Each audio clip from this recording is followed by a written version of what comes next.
Assalamualaikum warahmatullahi wabarakatuh. Perkenalkan, nama saya Gali Prasetyo Yuda dari kelas 9D. Saya akan menjelaskan tentang sistem reproduksi pada tumbuhan.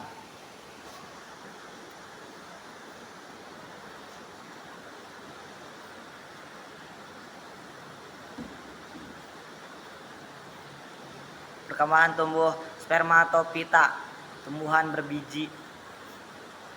Perkembangbiakan tumbuhan Angiospermae. Perkembangan tumbuhan Angiospermae atau tumbuh biji tertutup. Tumbuhan Angiospermae atau tumbuhan biji tertutup adalah tumbuhan yang memiliki ciri bakal biji berada dalam bakal buah ovarium. 1. Memiliki bunga sejati, bakal biji di dalam buah, bakal biji selalu tertutup di dalam bakal buah. 3. Pembuahan ganda. 4. Struktur tubuh lengkap, terdiri dari akar, batang, dan daun. 5. Jenis akar, memiliki akar tunggang atau serabut. 6. Batang, batangnya dapat bercabang atau tidak bercabang, terbuat dari tumbuhan berkayu atau batang basah. 7. Daun tumbuhan Angiospermae meliputi bentuk yang umumnya pipi dan lebar, serta memiliki sistem tulang daun yang beragam, seperti sejajar, menjari, atau menyirip. Daun ini bisa tunggal atau majemuk dan terdiri dari helai daun yang pipih. Contoh tanaman yang perkembangan tumbuh Angiospermae, salah satunya itu mangga, rambutan, kelapa, padi, dan jagung. Perkembangan pada tumbuhan Angiospermae dapat terjadi secara vegetatif, alami, dan buatan, dan generatif. Perkembangbiakan tumbuhan vegetatif alami. Perkembangan vegetatif alami merupakan cara tumbuhan berkembang biak secara aseksual atau tanpa kawin dengan menggunakan bagian-bagian tumbuhan itu sendiri dan terjadi secara otomatis tanpa campur tangan manusia. 1. Rizoma. Rizoma atau juga dikenal sebagai rimpang adalah batang tumbuhan yang tumbuh secara horizontal di dalam tanah. Contoh tanaman jahe, kunyit, kencur, lengkuas, dan temulawak. Perkembangan tumbuhan vegetatif alami. 2. Stolon atau geragih adalah cabang atau batang tumbuhan yang tumbuh secara horizontal di sepanjang permukaan tanah. Contoh tanaman stroberi, pegagan atau antanan, dan eceng gondok. 3. Umbi lapis, sejenis umbi yang berbentuk dari tumpukan pangkal daun yang tersusun rapat dalam format roset. Bentuknya yang berlapis-lapis, inilah yang membuatnya disebut umbi lapis. Contohnya semua jenis bawang dan bunga tulip. 4. Umbi akar. Umbi akar adalah akar yang membesar dan berisi yang berfungsi sebagai tempat menyimpannya cadangan makanan bagi tumbuhan. Contoh singkong, lobak, bengkuang, dan wortel. 5. Umbi batang. Umbi batang adalah batang tanaman yang tumbuh di dalam tanah atau sedikit di bawah permukaan dan mengalami pembengkakan karena berfungsi sebagai tempat menyimpan cadangan makanan. Contoh kentang, ubi jalar, dan talas. 6. Tunas adventif. Tunas yang tumbuh di tempat yang tidak semestinya, seperti pada daun atau akar, bukan pada ujung batang atau ketiak daun. Tunas adventif dibagi menjadi 3, yaitu tunas adventis daun, tunas yang tumbuh di bagian tepi daun, contohnya cocor bebek, begonia. 2. Tunas adventis akar.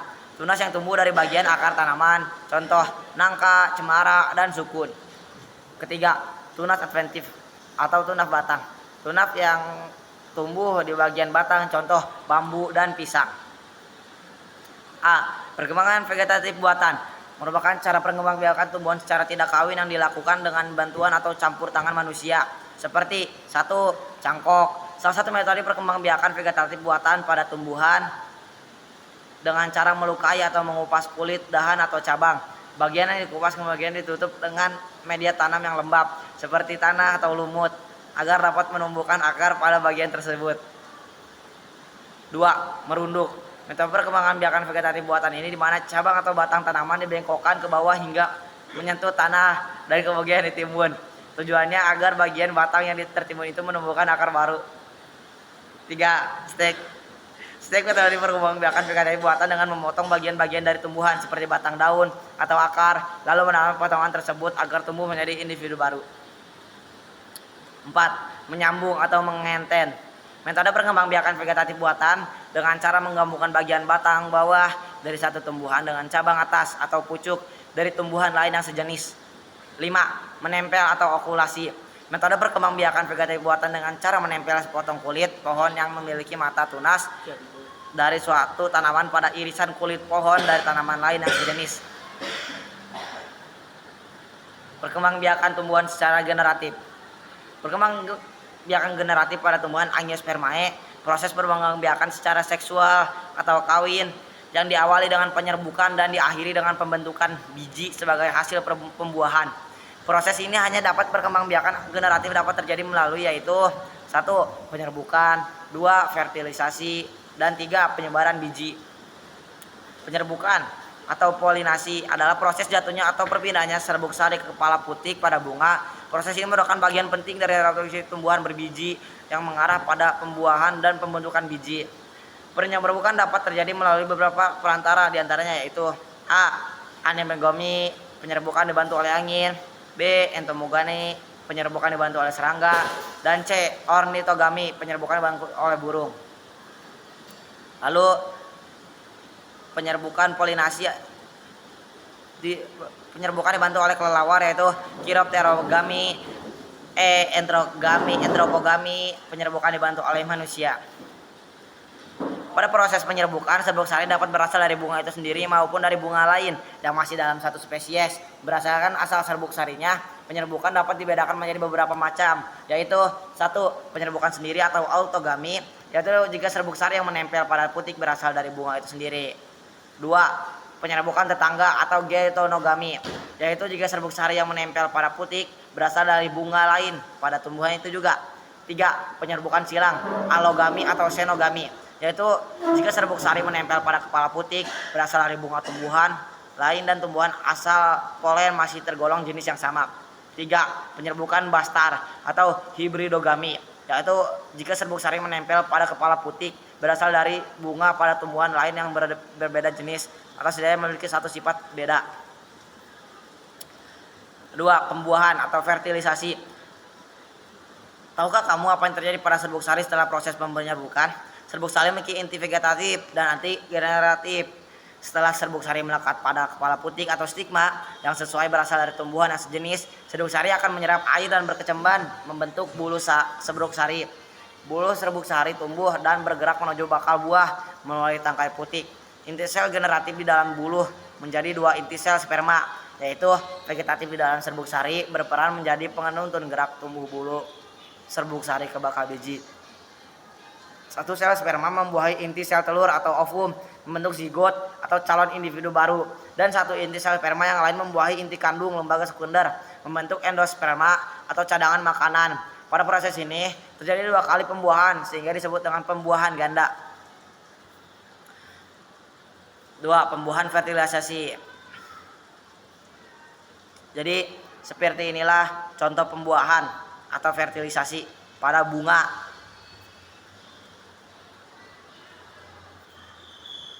Tiga, penyebaran biji. Proses bergeraknya atau menyebarnya biji dari tumbuhan induk ke tempat baru agar dapat tumbuh menjadi individu baru. Proses ini penting untuk kelangsungan hidup spesies tumbuhan karena biji yang menyebar jauh dari induknya akan memiliki peluang lebih besar untuk tumbuh dan menghindari persaingan sumber daya seperti air, nutrisi, dan sinar matahari. Terdapat beberapa cara penyebaran biji yaitu dengan bantuan alam, angin, air, atau gravitasi, atau makhluk hidup lain seperti hewan dan manusia. Penyebaran biji melewati hewan yaitu disebut dengan zookori atau biji yang dimakan dengan luwak. Contohnya biji yang kopi dimakan luwak. Ciri tumbuhan berbuah dan berbiji yang menjadi makanan hewan. 2. Biji berduri yang bisa menempel di bulu hewan. 2. Angin atau disebut anemokari. Contohnya biji bunga dandelion tertiup angin. Ciri tumbuhan yang bisa anemokari adalah biji kecil dan ringan. 2. Biji halus dan mudah lepas. 3. Biji berbulu atau bersayap. 3. Air atau hidrokori. Contohnya adalah buah kelapa jatuh dan terbawa arus laut. Ciri tumbuhan yang bisa hidrokori adalah hidup di dekat perairan, berbiji ringan, buah atau biji dengan mengambang di atas air. 4. Manusia atau antropokori. Contohnya adalah petani menanam biji jagung. Ciri tumbuhan yang dapat di antropokori adalah tumbuhan biji pertanian dan perkebunan, biji yang ringan dan mudah melekat di pakaian. Perkembangbiakan tumbuhan Gymnospermae. Tumbuhan Gymnospermae adalah kelompok tumbuhan berbiji terbuka, artinya bakal biji pada tumbuhan yang tidak tertutup atau terlindungi oleh bakal buah, melainkan berada di luar pada permukaan daun atau sisi kerucut atau strobilus. Ciri-ciri tumbuhan gimnospermae tidak adalah: 1. Tidak memiliki bunga sejati. 2. Biji tidak terlindungi bakal buah, bakal bijinya berada pada permukaan kerucut betina. 3. Umumnya berbatang tegak, berkayu, dan memiliki sistem perakaran tunggang. 4. Kebanyakan berdaun sempit, tebal, dan kaku, seperti daun jarum pada pohon pinus. Ada yang berdaun lebar, misalnya pada ginkgo biloba. 5. Penyerbukan. Umumnya dibantu oleh angin, yaitu anemogami.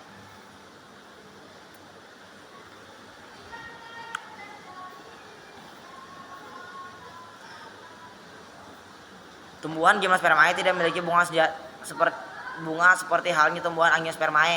Namun tumbuhan gimnospermae memiliki alat perkembangan biakan gratis yang disebut satu pohon, yaitu strobilus jantan dan strobilus betina. Pada tumbuhan pakis haji, strobilus jantan dan betina terpisah atau tidak berada dalam satu pohon.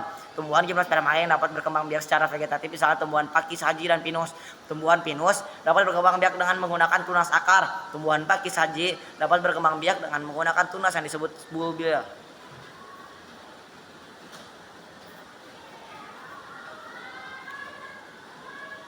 Perkembangbiakan tumbuhan paku atau Pteridophyta, tumbuhan paku. Perkembangan tumbuhan paku terjadi melalui cara generatif atau seksual dengan spora dan aseksual vegetatif melalui tunas. Cara generatif merupakan pergiliran keturunan atau metagenesis antara generasi sporofit atau tumbuhan paku dewasa dan generasi protalium. Tumbuhan paku menghasilkan spora yang jatuh ke tanah. Tumbuhan menjadi protalium yang menghasilkan sel kelamin jantan, spermatozoid, dan betina atau ovum. Pembuahan antara keduanya akan membentuk zigot yang berkembang menjadi tumbuhan paku baru. Berkembang tumbuhan lumut, yaitu Bryophyta atau tumbuhan lumut. Tumbuhan lumut berkembang biak secara generatif dan vegetatif. 1. Secara generatif, lumut mengalami pergiliran keturunan atau metagenesis antara 1. A. Gemetofisit, penghasil sel kelamin jantan dan betina, dan B. Sporit, penghasil spora. C. Spora yang dihasilkan adalah sporit yang akan tumbuh menjadi tumbuhan lumut baru atau gemetofit. 2. Secara vegetatif, lumut dapat berkembang biak melalui fragmentasi atau bagian tubuhnya terlepas dari tumbuhan menjadi individu baru atau gema atau kuncup kecil yang tumbuh di dalam struktur khusus bernama gemakap. Jadi lumut dapat berkembang biak dengan spora maupun dengan bagian tubuhnya sendiri loh. Teknologi perkembangbiakan pada tumbuhan. 1. Hidroponik. Hidroponik merupakan cara penanaman tumbuhan dengan menggunakan larutan nutrisi dalam air dan tanpa menggunakan tanah. Jadi kalian menanam tanaman tidak menggunakan tanah, melainkan menggunakan air. 2. Vertikultur. Vertikultur merupakan metode budidaya tanaman dengan cara membuat instalasi secara bertingkat atau vertikal dengan tujuan untuk meningkatkan jumlah tanaman. 3. Kultur jaringan tumbuhan. Kultur jaringan adalah metode perbanyakan tanaman secara vegetatif di laboratorium dan menentukan bagian kecil tanaman eksplan seperti sel, jaringan, atau organ di lingkungan yang steril dan terkontrol menggunakan media buatan yang kaya nutrisi. 1. Jelaskan perbedaan antara perkembangbiakan vegetatif alami dan vegetatif buatan pada tumbuhan. Ada yang tahu gak nih? Apa itu perbedaan antara perkembangbiakan vegetatif alami dan vegetatif buatan? Apa tuh? Yaitu 1. Vegetatif alami terjadi tanpa campur tangan manusia menggunakan bagian tubuh tumbuhan seperti rizoma, umbi, stolon, dan tunas adventif. Sedangkan vegetatif buatan dilakukan dengan bantuan manusia, contohnya cangkok, stek, merunduk, menyambung, dan menempel. 2. Sebutkan dan jelaskan 3 macam penyerbukan berdasarkan perantaranya. Yaitu 1. Anemogami. Anemogami adalah penyerbukan yang dibantu oleh angin. Entomogami adalah penyerbukan dibantu oleh serangga. Ornitogami adalah penyerbukan dibantu oleh burung. 3. Bagaimana proses perkembangbiakan pada tumbuhan paku melalui metagenesis? Jawabannya adalah tumbuhan paku mengalami pergiliran keturunan antara metagenesis, terus menjadi sporit menghasilkan spora, spora tumbuh menjadi protalium atau gemetofit, lalu protalium menghasilkan sel kelamin jantan dan betina. Lalu terjadilah pembuahan atau pembentukan zigot. Zigot tumbuh menjadi tumbuhan paku dewasa atau sporofit. Oke, sekian dari saya penjelasan tentang perkembangbiakan tanaman. Mohon maaf apabila ada salah kata. Terima kasih atas perhatiannya. Wassalamualaikum warahmatullahi wabarakatuh. Kasih.